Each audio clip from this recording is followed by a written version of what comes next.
barnaamijka subaxnimo ee saakay waxaan idinkugu soo gudbin doonaa qodobadii ugu waaweynaa wararka saacadihii lasoo dhaafay soo dhacay tan iyo intaynu kala maqnayn.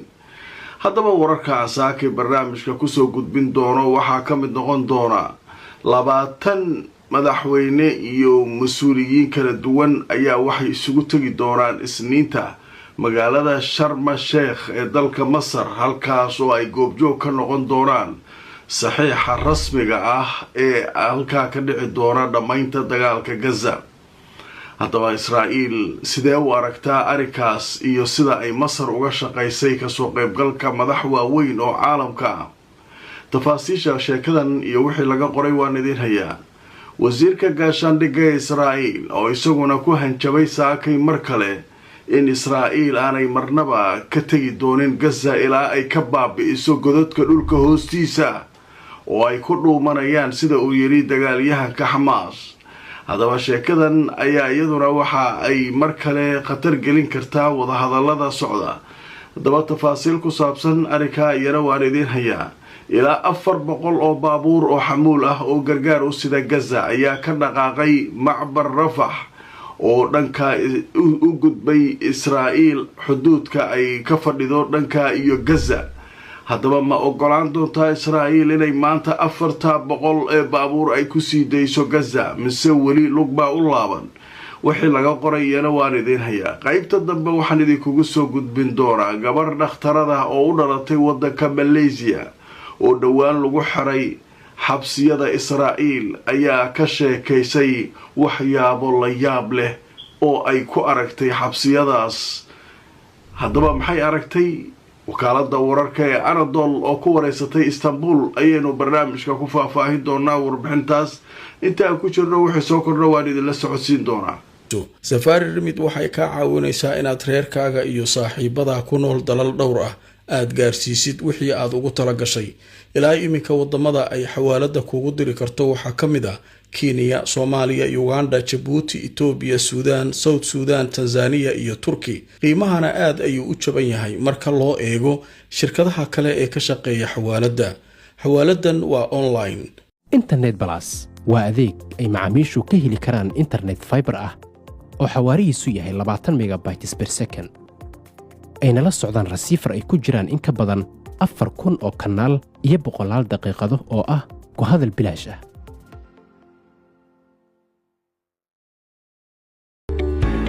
dhammaan bulshada waxaa lala socodsiinayaa gaar ahaan magaalada London in xarunta dhinaca caafimaadka French and Overseas Clinic ay ku taalo meel aan ka fogeyn stationka tareenka ee Baker Street ee bartamaha magaalada London. halkaa waxaa jooga dhaqaatiir kala duwan oo ka daaweynaya cudurro ay ka mid yihiin kuwa maqaarka, kuwa carruurta, kuwa haweenka iyo cudurrada guud. dhaqaatiirta halkaa ka howlgashay ee howlwadanaduba waxay diyaar u yihiin inay wixii caafimaad ay kula qabtaan. ogeysiis muhiim ah waxaa lagu wargelinayaa dadka Soomaalida ee ku nool magaalada Muqdisho iyo guud ahaan Soomaaliya in la furay xarun ay ku midaysan yihiin injineero Soomaaliyeed oo dhanka dhismaha ah. waxaana lagu magacaabaa xaruntaas Vanguard Solutions. waxay ka caawinayaan hindisaha iyo naqshadaynta dhismooyinka kala duwan sida daaraha dhaadheer iyo kuwa gaagaaban, kaabayaasha culus ee dhaqaalaha sida wadooyinka, buundooyinka, eraboorada iyo dekadaha, iyadoo ay ku adeegayaan injineero khubaro ah oo ka soo shaqeeyay dalka dibadiisa sida wadamada Midowga Yurub iyo Ingiriiska iyo qaar ka mid ah dalalka Bariga Dhexe. waana khubaro ka diiwaan gashan machadyada qabiirada injineerada ee dalka UK sida macadka la yiraahdo Institution of Civil Engineers oo marka la soo gaabiyo loo yaqaano ICE, kuwaas oo ka gaaray heerka aqoontooda C Engineering iyo waliba dib u dhiska iyo dib u dayactirka dhismooyinkii ku burburay dagaaladii sokeeye. waxay sidoo kale ku ballan qaadayaan inay ka shaqayn doonaan adeegyadaasi. fadlan la xiriir telefoonada iyo emailada shaashada ku qoran si aad u hesho injineeradan takhasuska u leh dhismaha kala duwan. subax wanaagsan, kulanti wanaagsan asxaabay meel kastoo aad joogtaan.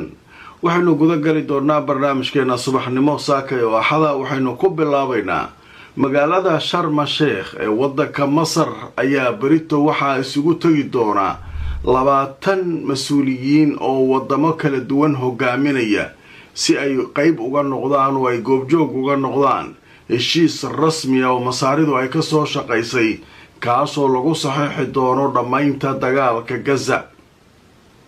haddaba heshiiskan intaa oo madaxweyne iyo dowlado dad hogaaminaya la isugu keenay oo goobjoog laga dhigay Israa'iil waxay u aragto wixii laga falanqeeyaan idin hayaa, laakiin marka hore sida ay wax u dhacayaan iyo wixii laga qoraan idin soo gudbinaya.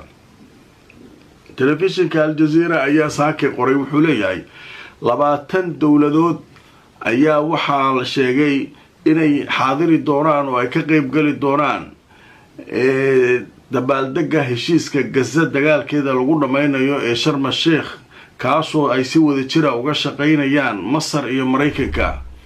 haddaba sida ay sheegtay madaxtooyada waddanka Masar waxay martigelinaysaa Isniinta shir madaxeed caalami ah kaasoo la sheegay in lagu soo gabagabeynayo dagaalkii muddada dheer socday ee dagaalkii gaza, waxaana ka qayb gali doona sida lagu sheegay 20 hogaamiye dowladeed, kuwaas oo ugu horeeyo madaxweynaha Mareykanka Donald Trump.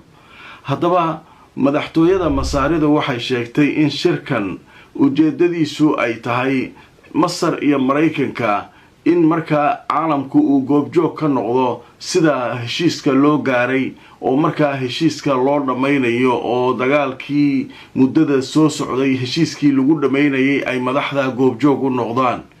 mowqica ama website-ka la yiraahdo Axios ee laga leeyahay waddanka Mareykanka ayaa sheegay in markaa wasaaradda arrimaha dibadda ee Mareykanka ay markaa iyaduna ay qayb ka tahay dadka la casuumayo, waxaana la sheegay inay dowlado dhowr ah ay Mareykanku qayb ka qaateen inay kulanka ay yimaadaan. dhanka kale waxaa la sheegayaa madaxweynaha Faransiiska inuu isagu ka qayb gali doono kulankaas. xukuumadda Spain iyo Talyaaniga ayaa xaqiijiyay in ra'iisul wasaaraha Spain Sanchez Pedro Sanchez iyo gabadha ra'iisul wasaaraha ka waddanka Talyaaniga Giorgia Meloni inay markaa iyaguna tagi doonaan oo ay ka qayb gali doonaan. xafiiska ra'iisul wasaaraha waddanka Britain Keir Starmer ayaa isaguna Sabtida shalay waxay sheegeen in ra'iisul wasaaraha uu ku wajahan yahay magaalada Sharm el-Sheikh si uu uga qayb galo shirka lagu saxiixayo nabadda gaza. haddaba xafiiska ra'iisul wasaaraha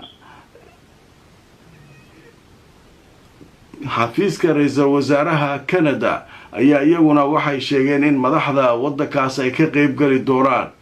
waxaa dhanka kale la sheegay in loo mahad celiyay dowladaha Masar, Qatar iyo Turkiga dadaalkii ay ka qaateen arrinkaasi. waxaa sidoo kale iyana ka qayb galayaasha ka mid ah madaxda dowlado kala duwan oo isugu jira madaxweyneyaal, ra'iisul wasaareyaal iyo wasiir arrimo dibadeedyo. haddaba madaxda ka imaanaysa dowladaha caalamka ee shirka goobjooga ka noqonaysa waxaa sidoo kale ka mid ah waddanka Jarmalka, Qatar, Imaaraadka, Urdun, Turkiga, Sacuudi Arabiya, Bakistan, Indonesia iyo dowlado kale. marka ninka Sisi la leeyahay wuxuu isticmaalayaa tactico ninkii Netanyahu ahaa meel walba uu ka soo xiray. heshiiskan Israa'iil meel ay uga baxsan karto inay weyso ayuu rabaa. adduunkii oo dhan inuu goobjoog ka dhiguu rabaa. madaxdii adduunka ilaa 20 dowladood inay halkaa joogaan. golihii ammaankana waa loo wadaa, heshiiska waa la geynayaa. toddobaadka soo socda waa la meel marinayaa, heshiis caalamiya laga dhigayaa. marka nimankii Israa'iiliyiinta ahaa meel ay ku baxsadaan malaha leeyahay. xataa heshiiska haddii ay ka fakan lahaayeen qaab ay uga fakadaan iyo meel ay aadaan ayaa lagu adkaynayaa. laakiin waxay leeyihiin dadka wax falanqaynaya nimankan waa imtixaan. nimankan yahuudda la yiraahdo waa niman imtixaan ah oo iska daba wareeg badan ay leeyihiin. meelay kaa soo galayaan.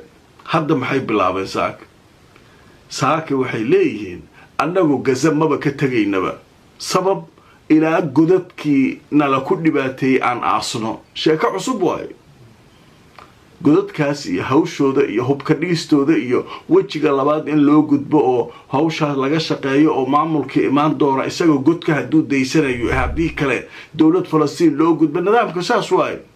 laakiin iyagu maxay taagan yihiin meelaa u soconna wanbale oo sabab maya annaga haddii maxaabiista nala siiyo haye godadkaas inaan xabaalno waayo si ay qayb uga noqoto nimankan xamaasa baabi'intooda oo godka shalay maxaa u xabaali weyse 2 sano aad la dagaalamayse godka maxaa u xabaali weyse xataa ma aragta godka meeluu ku yaalo maya waa inaan xabaalnaa u fiirsada marka nimanka marka loo dadbadsanayo 20 dowladood la isugu geynayo marka nimanku dhaban mar walba waxay la soo baxayaan hawl cusub ee la soo baxayaan haddaba marka aan idin soo saakay Al Jazeera waxay leedahay wasiirka gaashaandhigga ee Israa'iil ninka la yiraahdo Katz ayaa amar ku siiyay ciidanka inay u diyaar garoobaan burburinta godadka Hamas kadib marka ay maxaabiista soo dhiibaan u fiirsada waaba amro kule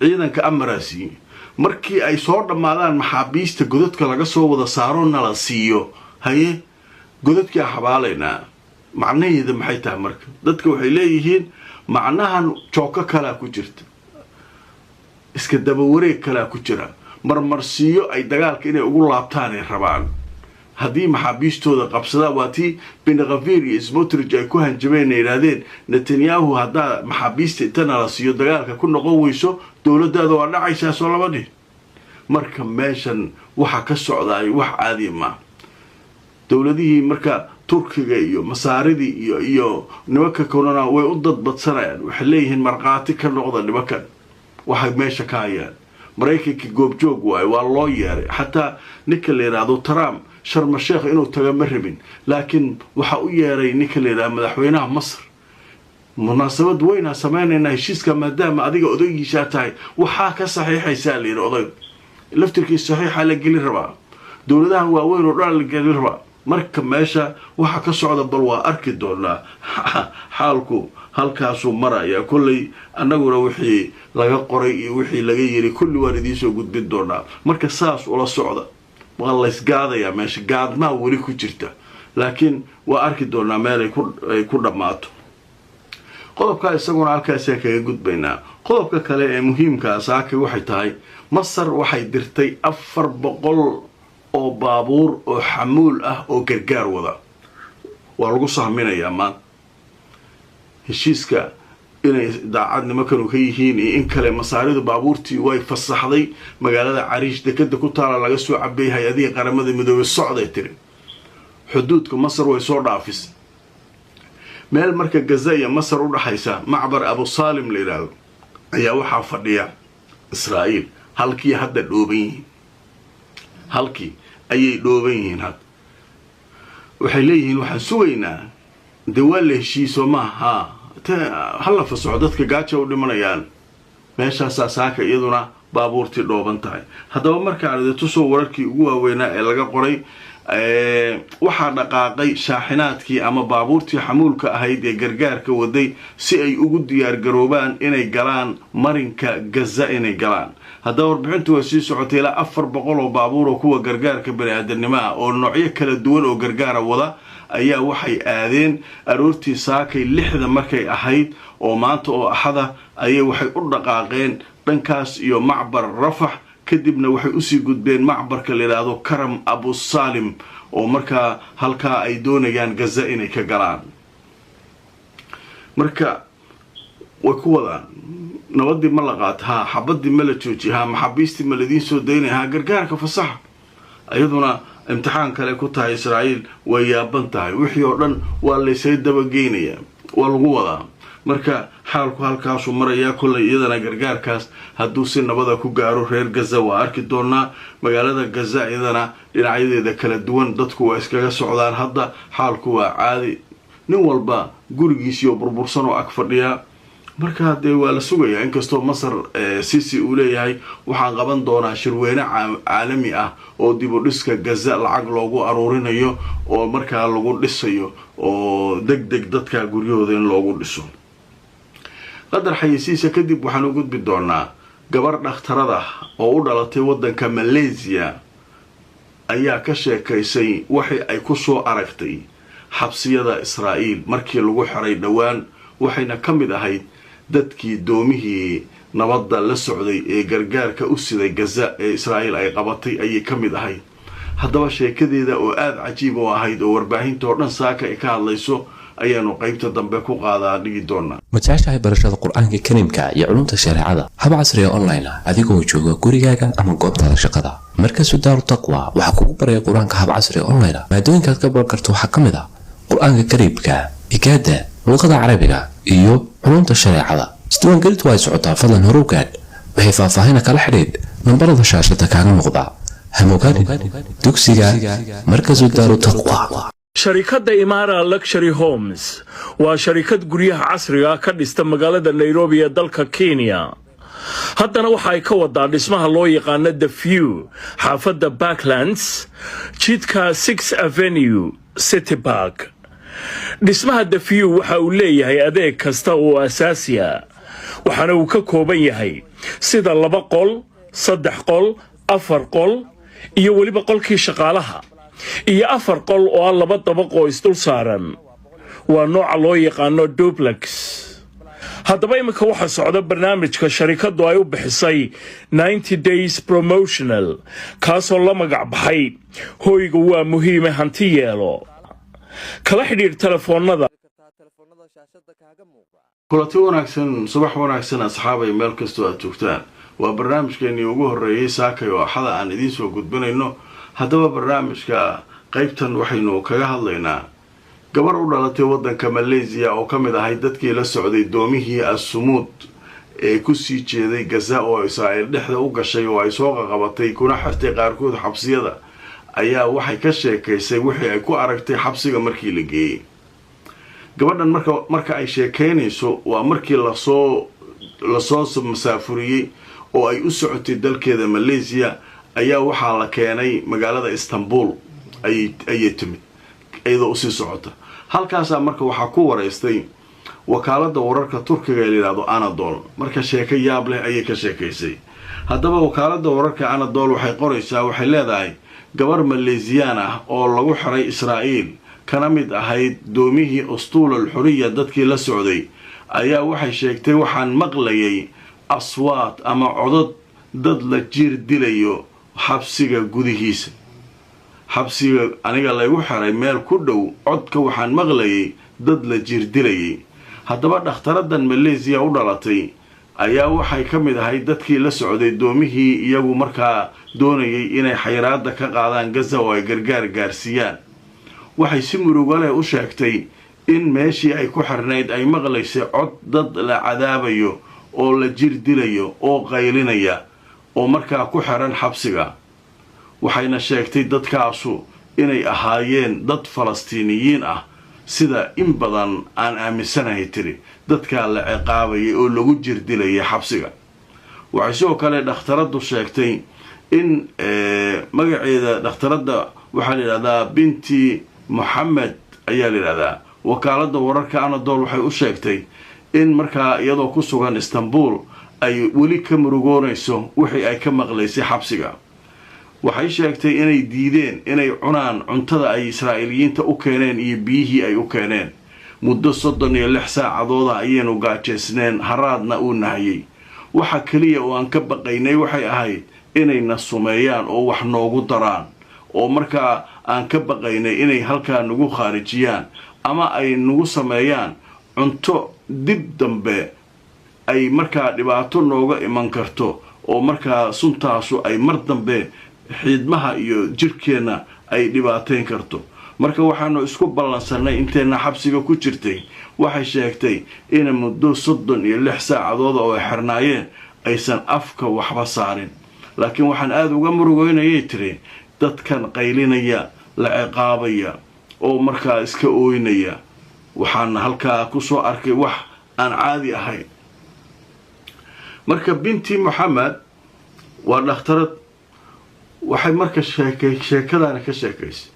waxay tiri dadka ah loo gurmaday tiri dadka xabsiyada ku jira Falastiiniyiinta ah waa la dhibaateeyay.